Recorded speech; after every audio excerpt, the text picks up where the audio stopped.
Untitled Driver Radio fans, Richard Rush here today with Walt McLean behind the camera. And today we're going to look at the 2017 Ford Escape. This is the SE trim level, but it does have the larger 2.0 liter available EcoBoost engine, which we'll get into in the driving portion. Real quick, want to talk about what's new for 2017. Revised exterior styling. For those of you that are familiar with the Escape, you'll know they've gave it a more sculpted look. It's not a major change, pretty minor, but just some different styling accents that they've added for 2017. A new 1.5 liter four-cylinder, again, EcoBoost engine, which actually is standard on the SE. This one has the larger engine, which gives you about 60 more horsepower. The 1.5 liter gives you about 180, right around there. I think it's officially like 179. And the 2 liter gives you, I believe it's 245, right around there. So again, that 2 liter does have more power for this year. You also get updated CarPlay and Android Auto with the Sync 3 infotainment system. But with that being said, Walt, let's give them a quick walk around of the vehicle. I'll kind of step out of the picture here for everyone. And again, you'll see the styling. Let me see actually if I can get those lights to turn on. Let's see if I can unlock it and see. So you can see the LED lighting that they've put on here, which actually is part of the SE, or actually is part of optional equipment. That LED daytime running lights really is nice.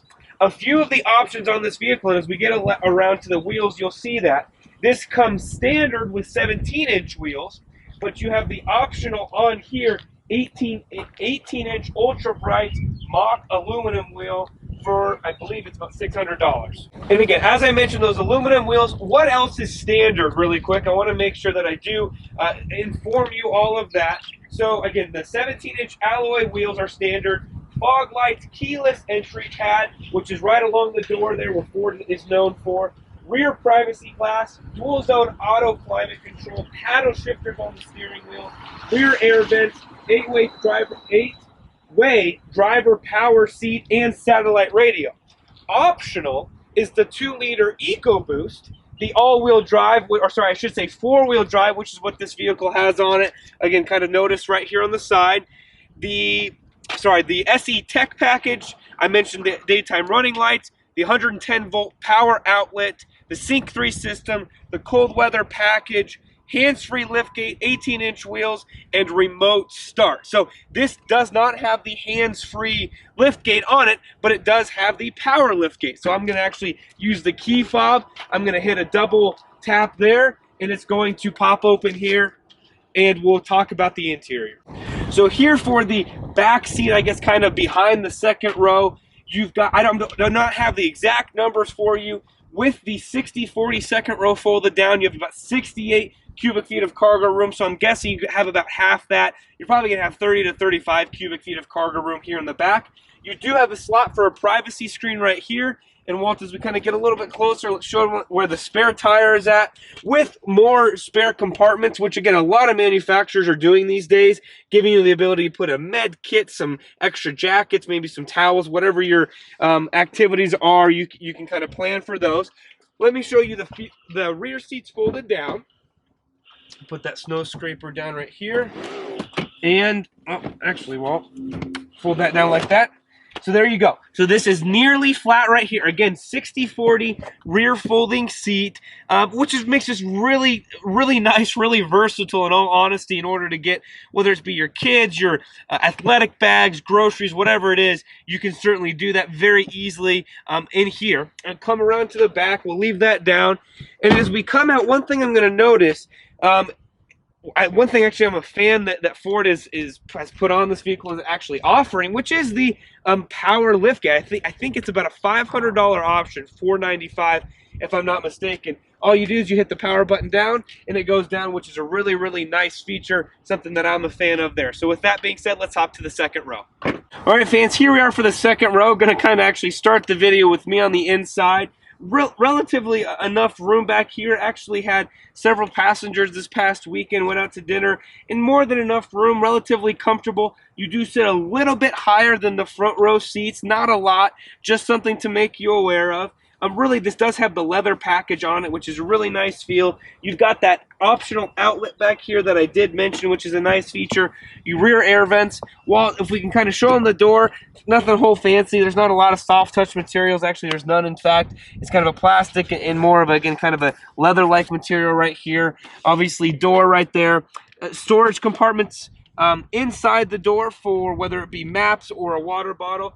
Fully capable there. You do have a center armrest with 2 more cup holders in the middle. I'm not sure, Walt, if we can show that or not. I think we'll do our best. Again, 2 more cup holders right here, but you can also, it's a spot to rest your arm.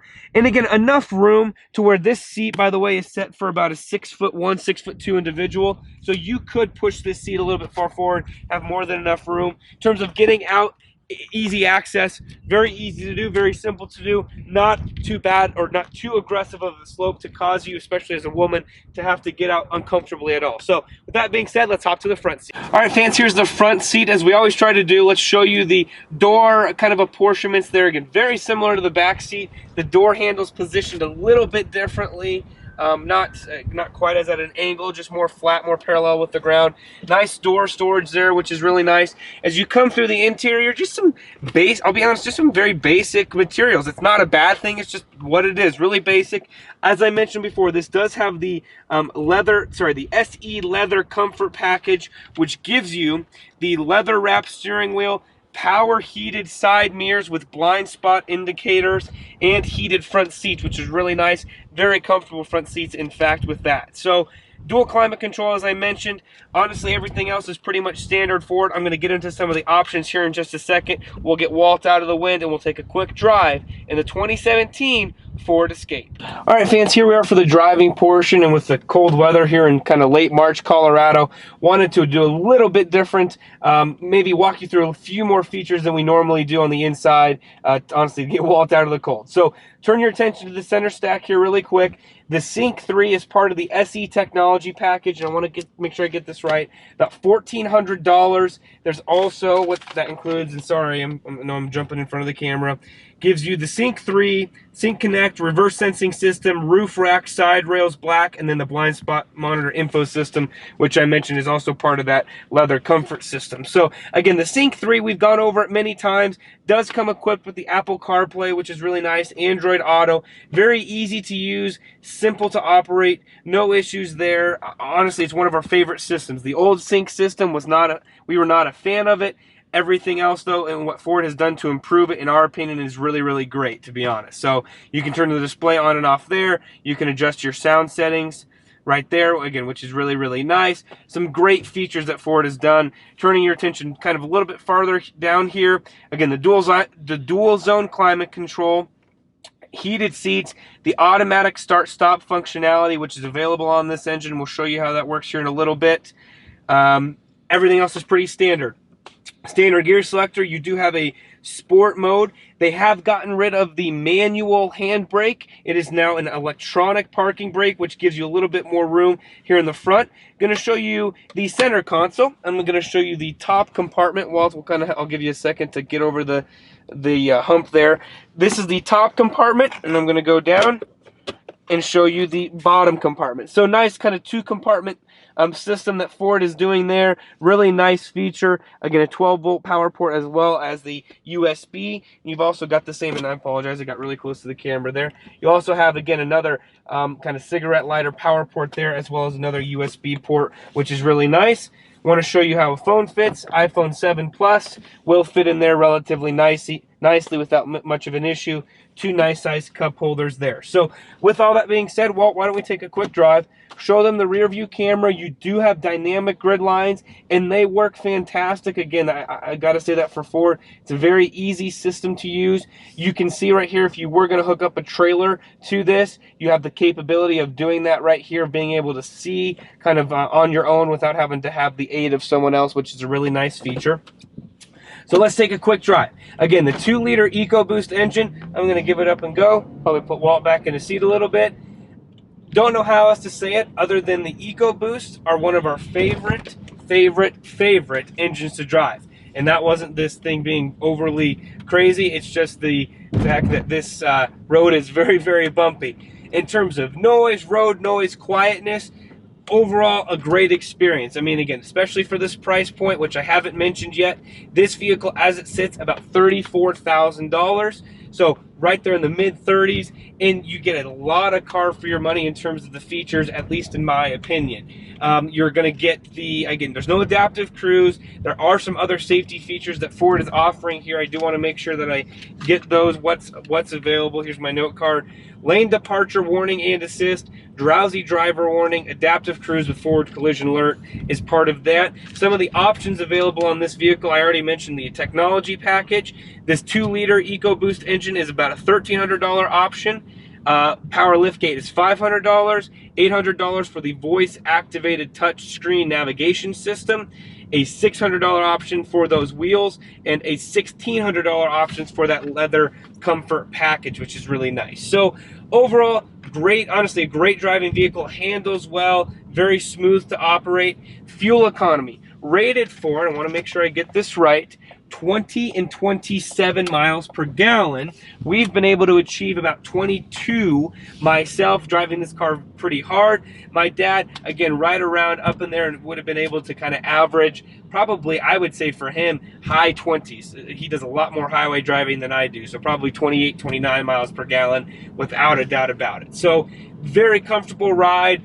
The Blue Oval, in my opinion, this is one of their best vehicles. We actually had an Escape back in the mid-2000s. Was a fantastic vehicle. Actually would still own it if we had the option. Really it was a nice vehicle. It's great for shuttling people around. If you have a family of 4, depending on how many car seats you have, kind of how that looks for your specific family. Not sure if this would be the vehicle for you, but if you have 2, maybe again a family of 4, but your kids are a little bit more grown up, they can actually don't have to be in a booster seat or a car seat. Definitely maybe the car for you. There's plenty of room in the back. This EcoBoost engine at our altitude runs fantastic. No other way to say it. And honestly, just an overall great car, especially for the money. I do like with Ford how you can add so many different options and you can kind of customize and build these vehicles however you see fit. So what do we think of this? I think you're already getting it. 2 thumbs up from us. We really like this vehicle. I did get a couple comments, and I want to make sure I note those. Actually, my in-laws rode in this past week when we went to dinner. They mentioned that we rode in a higher-priced European vehicle a few weeks ago. Similar in size, obviously a little bit more maybe sporty vehicle. They hated the backseat ride, said it was awful. And the pregnant wife said it was awful. She couldn't hardly stand it. They rode in the back of this vehicle and said it was very comfortable, very quiet. They could have a conversation. And they didn't have to do so feeling like they were going to be jarred with every bump in the road. So Ford, 2 thumbs up from my pregnant wife in that aspect. She was definitely a fan of this vehicle. Definitely compares and is very competitive with similarly equipped vehicles. Again, you've got the Toyota RAV4. You've got Kia's got a similar model. Hyundai's got some models with this. You've got some of the, I think the Chevrolet, I'm not sure if it's the Equinox or what it is. Well, but again, very competitively priced and equipped vehicle for it. So again, 2 thumbs up from us there. If you want to learn more about this vehicle, head to your local Ford dealer, get your family in it, test drive it, learn more about it. And if you do that, let them know that John and Richard Rush from Drive Radio sent you.